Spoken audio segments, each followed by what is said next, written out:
আমাদের মধ্যে সকল বাগানেই অপেক্ষায় থাকি এই শীত মরশুমের। এই শীত মরশুমের আগমনেই আমাদের সকলের ঘরোয়া এবং ছাদ বাগান সেজে ওঠে নানা ধরনের সবজিতে।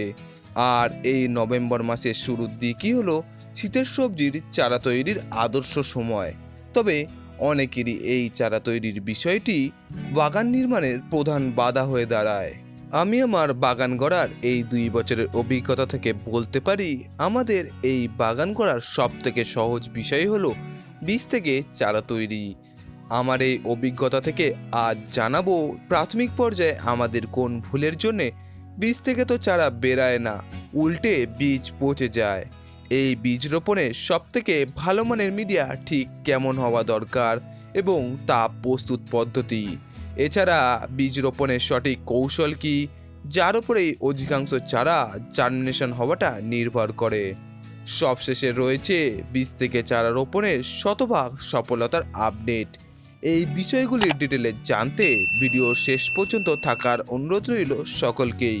নমস্কার প্রিয় দর্শক বন্ধু, আমি অভিষেক আর আপনারা দেখছেন আপনাদের প্রিয় চ্যানেল প্রকৃতিস গার্ডেনিং জোন। চলুন আর দেরি না করে ভিডিওটি শুরু করা যাক। বীজ থেকে চারা তৈরির সবথেকে গুরুত্বপূর্ণ ধাপ হলো ভালো মানের বীজ নির্বাচন। সাধারণ বীজের তুলনায় একটু বেশি মূল্যের বীজ অল্প সংখ্যায় কিনে তার থেকে তৈরি দু একটি গাছও আপনার বাগানের সুন্দর রূপ নির্মাণের প্রধান চাবিকাঠি হয়ে উঠতে পারে। তাই অবশ্যই যখনই সিজনাল সবজির বীজ সংগ্রহ করবেন, তা যেন F1 ভ্যারাইটির হাইব্রিড বীজ হয়। এই ধরনের হাইব্রিড বীজ সাধারণত বিজ্ঞান মহলের দ্বারা উদ্ভাবিত, তাই এর অঙ্কুরিত হওয়ার পরিমাণও অনেক বেশি, রোগ প্রতিরোধ ক্ষমতা সহ উচ্চ ফলনশীল হয়ে থাকে। এই ধরনের বীজ আপনারা আপনাদের কাছেপিঠের ভরসাযোগ্য লোকাল বীজ বিক্রেতার কাছ থেকেও সংগ্রহ করতে পারেন, অথবা আপনারা অনলাইন থেকেও বীজ সংগ্রহ করতে পারেন। এক্ষেত্রে সর্বাধিক রেটিং পাওয়া বীজ আপনারা সংগ্রহ করবেন। কোনো রেয়ার বা লো রেটিং পাওয়া বীজ সংগ্রহ করলে তার ফলাফল খারাপ হওয়ার সম্ভাবনাটাই অনেক বেশি। অন্যান্য গাছ রোপণের মাটির সাথে চারা তৈরির মাটির প্রস্তুত পদ্ধতি একদমই বিপরীতমুখী। চারা প্রস্তুত করতে আমরা যে মিডিয়াই ব্যবহার করি না কেন, তা হতে হবে একদমই হালকা, ঝুরঝুরে এবং ফাঙ্গাস মুক্ত। অনেকেই শুধু কোকোপিটে বীজ বপন করে থাকে, এতে প্রাথমিক অবস্থাতে চারা তো বেরিয়ে যায়, কিন্তু সেই ছোট্ট চারাটির নিজেকে বাঁচিয়ে রাখার সীমিত নিউট্রিশন থাকে না এই কোকোপিটে। তাই এই ধরনের মিডিয়াতে চারা মরে যাবার সম্ভাবনা থাকে প্রবল। আমি এখানে দুটি মিডিয়ার কথা বলবো, আপনাদের যেটা ভালো মনে হবে সেই মিডিয়াতেই বীজ রোপণ করতে পারেন। প্রথমত, সমপরিমাণ কোকোপিট এবং ভার্মিকম্পোস্টের সাথে 1 চামচ যে কোনো একটি বেসিক ছত্রাকনাশক খুবই ভালো করে মিশিয়ে ব্যবহার করতে পারেন। এই ধরনের মিডিয়াতে বীজ জার্মিনেশনের রেট খুবই ভালো। তবে এখানে অনেকেই একটি ভুল করে ফেলে, যার জন্য বীজ থেকে তো চারা বেরোয় না, উল্টে বীজ পচে যায়। এই সময় জলের পরিমাণ অনেকেই বুঝতে না পেরে অত্যাধিক মাত্রায় জল দিয়ে দেয়, যার ফলস্বরূপ বীজ পচার সমস্যাটি লক্ষ্য করা যায়। আমার অভিজ্ঞতা থেকে বলতে পারি, ঘরোয়া বাগান নির্মাণের সব থেকে গুরুত্বপূর্ণ বিষয় হলো সদিচ্ছা, আত্মবিশ্বাস এবং কিছু সাধারণ নলেজের। আমাদের এই বাগান নির্মাণের বিষয়টি যতটা সম্ভব সহজ সরল এবং পর্যাপ্ত ব্যয়ের মধ্যেই সীমিত রেখে গড়ে তোলা সম্ভব। আমার এই দ্বিতীয় পদ্ধতি সেই সকল বাগানিরদের জন্য যাদের কাছে বড় বড় গার্ডেনারদের মতো বিভিন্ন সামগ্রী নেই এবং সবে সবে বাগান শুরু করছেন। আমিও আপনাদের মতো খুবই সাধারণ বাগানি, তাই আপনাদের কাছে এই মিডিয়াটি যথেষ্ট প্রমাণ সাপেক্ষ এবং কার্যকর।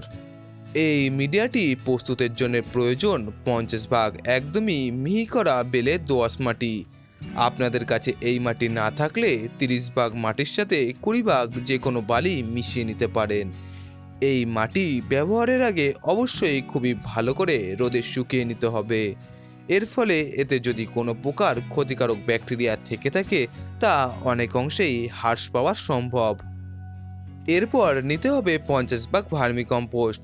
চারা প্রস্তুতির ক্ষেত্রে সবসময় ভার্মি কম্পোস্টই ব্যবহার করা ভালো, কারণ ভার্মিতে তেমন কোনো প্রকার ক্ষতিকারক ছত্রাকের উপস্থিতি লক্ষ্য করা যায় না, তা বলাই চলে।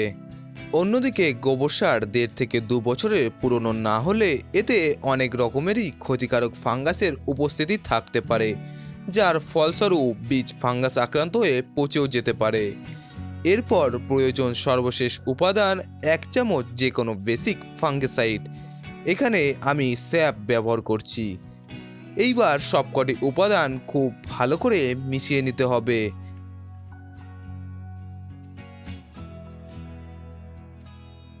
এই মাটি মেশানোর সময় হালকা হালকা করে জলের স্প্রে দিয়ে মাটিকে একটু ভেজা ভেজা করে নিতে হবে, তবে কাদা কাদা করা একেবারেই চলবে না।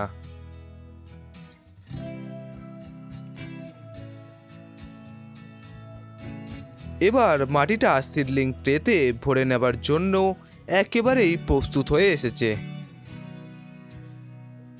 চারা প্রস্তুতের জন্য বড় পাত্রের ব্যবহার না করাই ভালো। চারা প্রস্তুতের জন্য 1.5 থেকে 2 ইঞ্চি গভীর বিশিষ্ট পাত্র ব্যবহার করলে এর সুফল পাওয়া যায় অনেকখানি। এবার এই সিডলিং ট্রেতে মাটি ভরে নিচ্ছি। আমার এখানে 2টি মাপের সিডলিং ট্রে রয়েছে।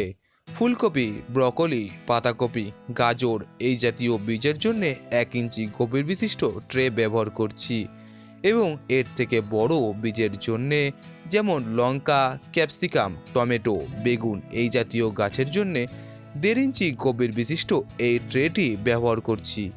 আপনারা এই ধরনের সিডলিং ট্রে অনলাইনেও পেয়ে যাবেন খুবই সহজে। এছাড়া এর পরিবর্তে অব্যবহৃত জলের বোতল, জলের প্লাস্টিকের গ্লাস, এমনকি কফি খাবার ছোট পেপার কাপও ব্যবহার করতে পারেন। এই ধরনের কাপ ব্যবহারের ক্ষেত্রে অবশ্যই জল পাসের জন্যে কাপের তলায় একটি ছিদ্র করে নিতে হবে। আমার বলা সবকটি পদক্ষেপ অনেকেরই হয়তো জানা, তবে বীজ বপনের সময় এর সঠিক পদ্ধতি না জানার জন্যে অনেকেই এই চারা তৈরিতে ব্যর্থ হন। বীজ সিডলিং মিক্সে যেমন তেমনভাবে বসালে চলবে না। এক্ষেত্রে যে বীজ যতটা বড় সেই বীজ ততটাই মাটির গভীরতায় রোপণ করতে হবে। অত্যাধিক গভীরে বীজ রোপণ করলে সূক্ষ্ম সূক্ষ্ম বীজ মাটির ওপরের স্তর ভেদ করে বেরোতে পারবে না। আবার কম গভীরতায় বীজ বপন করলে মাটির ওপরেও উঠে আসতে পারে। আমার এখানে প্রায় 15 রকমের সবজির বীজ রয়েছে। বীজগুলি সিডলিং মিক্সে বসিয়ে নেওয়া যাক।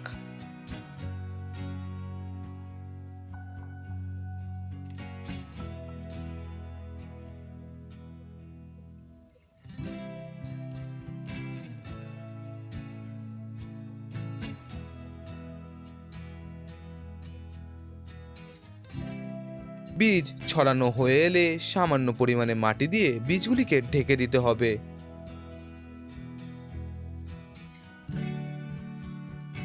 বীজগুলি ঢাকা শেষ হয়ে এলে জলের হালকা স্প্রে করে সম্পূর্ণ ট্রেটি খুবই ভালো করে ভিজিয়ে দিতে হবে। এক্ষেত্রে কোনো কোনো বীজ মাটির উপরে উঠে আসলে সেটি পুনরায় মাটি দিয়ে ঢেকে দিতে হবে। বীজ বপনের শেষে ট্রেটিকে সরাসরি সূর্যের আলো পড়ে না এমন হালকা সেমিসেট এরিয়াতে রাখতে হবে। যখনই ট্রেটির মাটির ওপরের স্তর শুকিয়ে আসতে দেখা যাবে, তখনই জলে স্প্রে করে মাটিতে ময়েশ্চার বজায় রাখতে হবে। 6 দিন পর এখন প্রায় 90% বীজ অঙ্কুরিত হয়ে এসেছে। এই সময় এই ছোট ছোট চারাগুলি দ্রুত বৃদ্ধির জন্য ট্রেটিকে এমন স্থানে রাখতে হবে যেখানে সকালের 1 থেকে 2 ঘন্টা সরাসরি সূর্যের আলো আসে। 14 থেকে 15 দিন পর চারাগুলিতে বেশ কয়েকটি পাতা লক্ষ্য করা যাবে। সেই সময় শক্ত এবং মোটা কাণ্ড বিশিষ্ট হেলদি চারাগুলিকে চূড়ান্ত প্রতিস্থাপন করতে হবে। এই ধরনের হেলদি চারাতেই সর্বোচ্চ পরিমাণের ফ্রুটিং পাওয়া সম্ভব। এই চারাগুলির চূড়ান্ত প্রতিস্থাপন সহ সবজি সংগ্রহ করার অনেক ভিডিও সামনে আসতে চলেছে। সেই সব ভিডিওগুলি সবার আগে পেতে অবশ্যই আমার চ্যানেলটি সাবস্ক্রাইব করে বেল আইকনটি প্রেস করতে ভুলবেন না। ভিডিওটি ভালো লাগলে একটি লাইক করবেন এবং আপনাদের বাগানপ্রেমী বন্ধুদের সাথে শেয়ার করার অনুরোধ রইল সকলকেই। তাহলে আজ এই পর্যন্তই। আপনাদের বাগান গড়ার স্বপ্নটা হোক অটুট, এই বলে আমি আজকের ভিডিওটি শেষ করলাম।